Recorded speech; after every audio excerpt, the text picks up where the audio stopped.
ሻሎም ሻሎም የጌታ ጸጋና ሰላም ይብዛላችሁ። ኢየሱስ ክርስቶስ ትናንትናም ዛሬም ለዘላለም ያው ነው። ዛሬ አንድን ሐሳብ ሼር ላደርጋችሁ እወዳለሁ። በአንድ ወቅት ላይ አንድ ነገር አንድ ሰው ይሰማው ለከፍታችሁ የማይሆኑ ሰዎችን በዚህ ዓመት ቀንሷቸው ሲሰማው በሰዓቱ ብዙም ትኩረት ያልሰጠው ጉዳይ ነው። ግን ዛሬ አንድ ሐሳብ ውስጥ ያለና እሱን እስቲ ሼር ላደርጋችሁ እወዳለሁ።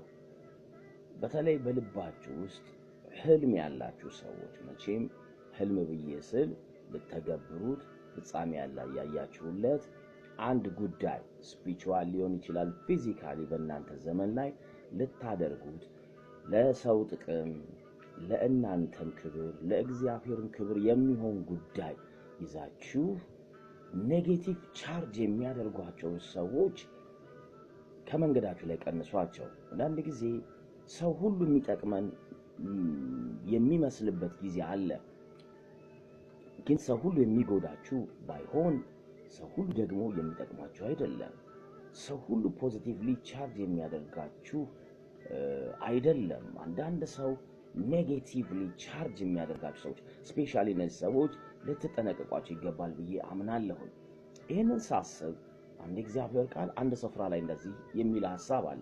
ሁለተኛ ጢሞቴዎስ ምዕራፍ 2 ሁለተኛ ጢሞቴዎስ ምዕራፍ 1 ቁጥር 2 ላይ እንደዚህ ይላል ሐዋርያው ሲጽፍ። በዚህ ሐሳብ ተንተርሼ የምላችሁ ነገር ስለሚኖር እንዲህ አለ።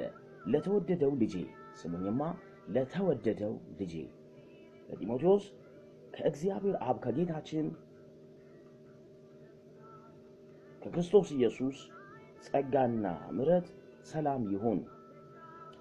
ሌትና ቀን በልመናዬ ሳላቋርጥ የማስብህ እንደ አባቶች አድርጌ በንጹህ ሕሊና የማመልከው እግዚአብሔር አመሰግናለሁ። እንባህን እያሰብኩ በደስታ ሞላ ዘንድ ላይህ ናፍቃለሁ። በአንተ ያለውን ግብዝነት የሌለበትን እምነት አስብሃለሁ። ይህም እምነት ቀድሞ በአያትህ በሎይድ በእናትም በኤውንቄ ነበረባቸው፣ በአንተም ደግሞ እንዳለ ተረድቻለሁ። ስለዚህም ምክንያት እሳት እንደሚያቀጣጥል ሰው እጆቼን በመጫኔ በአንተ ያለውን የእግዚአብሔርን ስጦታ እንድታነሳሳ አሳስብሃለሁ። እግዚአብሔር የኃይልና የፍቅር ራስን የመግዛት መንፈስ እንጂ ፍርሃትን መንፈስ አልሰጠንምና እያለ ፓውል ለጢሞቴዎስ ይናገራል።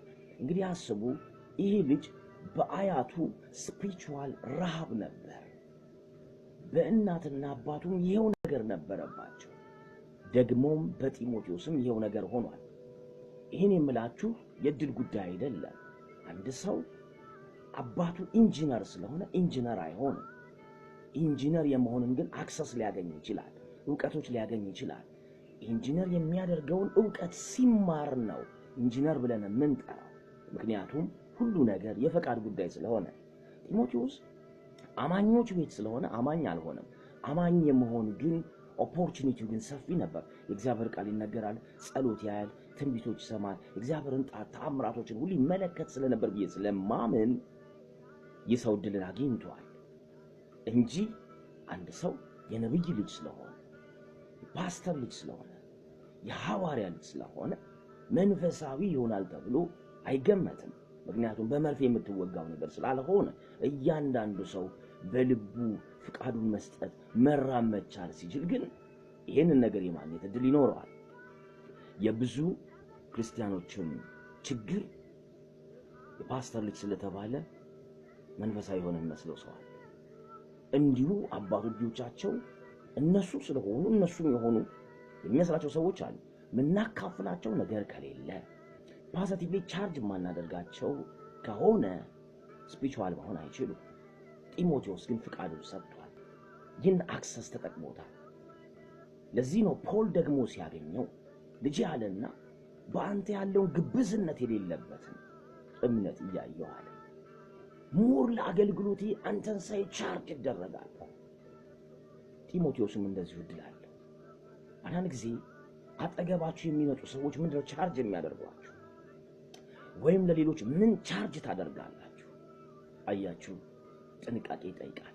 ኔጌቲቭሊ ቻርጅ የሚያደርጓቸውን ሰዎች ለከፍታችሁ እንቅፋት ስለሆነ ያለምንም ይሉኝታ ቆረጧቸው፣ አስወግዷቸው። የእናንተን መንገድ እንደ ውሻ ነው የሚከተሉት። በሟርት ስማችሁን በማጥፋት ግን ከህልማችሁ ዝቅ የማያደርጓችሁ የማያቆማችሁ እናንተ እነሱን ስትቀንሱና ከዓላማችሁ ውጪ መንገድ እስካልሄዳችሁ ድረስ ይሆናል። ጳውሎስ ቀጥሎ እንደዚህ ይለዋል። እንግዲህ በጌታችን ምስክርነት ወይም በእስረኛው በእኔ አትፈር፣ ነገር ግን እንደ እግዚአብሔር ኃይል መጠን ስለ ወንጌል አብረኸኝ መከራ ተቀበል። ያዳነን በቅዱስ አጠራር የጠራን እግዚአብሔር ነው። ይህ እንደ ራሱ ሐሳብና ጸጋ መጠን እንጂ እንደ ሥራችን መጠን አይደለም። ይህም ጸጋ ከዘላለም ዘመናት በፊት በክርስቶስ ኢየሱስ የተሰጠ አሁን በጌታችን በመድኃኒታችን በኢየሱስ ክርስቶስ መገለጥ ታይቷል። እርሱ ሞትን ሽሯል። እኔ ሰባኪና ሐዋርያ አሕዛብን ማስተማሪ እንዲሆን በተሾምኩበት በወንጌል ሕይወትና ዓለመጥፋትን ወደ ብርሃን አውጥቷል። ስለዚህም ምክንያት ይህን መከራ ደግሞ ተቀብያለሁ።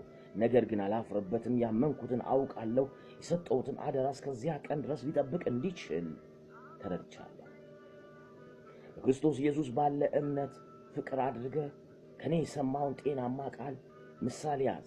መልካሙን አደራ በእኛ በሚኖር በመንፈስ ቅዱስ ጠብቅ እያለ ጳውሎስ ለጢሞቴዎስ ይህን ሐሳብ ነግረዋል። አያችሁት ምን ያህል ጢሞቴዎስ የሚቀጥለው መንገድ ለመሄድ ቻርጅ እንደሚደረግ ፖዚቲቭሊ። አንዳንዴ በሀገራችንም ጉዳይ አንዳንድ ነገር ግርም ይለኛል። አሁን እየተሰራ እንኳን ያለን ለውጥ እየታየ ኔጌቲቭሊ ማውራት የተበከሉ ሰዎች ሳይ አም ሶሪ ለነሱ። ግን ፖዚቲቭ ቻርጅ የተደረገ ሰው በመንገድ ላይ ለሚጨበጨብልን ጭብጨባ በሱ ረክታት ቆም። በመንገድ ላይ ለሚያላግጡብህ ለሚሰድቡ ሁሉ መልስ እየሰጠ ጊዜህን አትጨርስ። ህልምህን ራእይህን አካላት ሲዘግን አጨብጭቡ ሳትል የሚያጨበጭቡበት ጊዜ ቅርብ ነው። እናንተ ህልመኞች፣ እናንተ ባለ ራእዮች መንገዳችሁን በዚህ ያዙት። ኔጌቲቭ ቻርጅ የሚያደርጓቸውን ቀንሷቸው። ፖዚቲቭሊ ቻርጅ የሚያደርጓቸውን አስጠጓቸው። ለሌሎችም ደግሞ ፖዚቲቭሊ ለሚሄዱ ሰዎች ኔጌቲቭ ቻርጅ የምታደርጉ ሰዎች ፕሊስ የምታካፍሉትን ለይታችሁ ያውቁ። እግዚአብሔር ይባርካችሁ። ዘመናችሁ ይባረክ። መልካም ጊዜ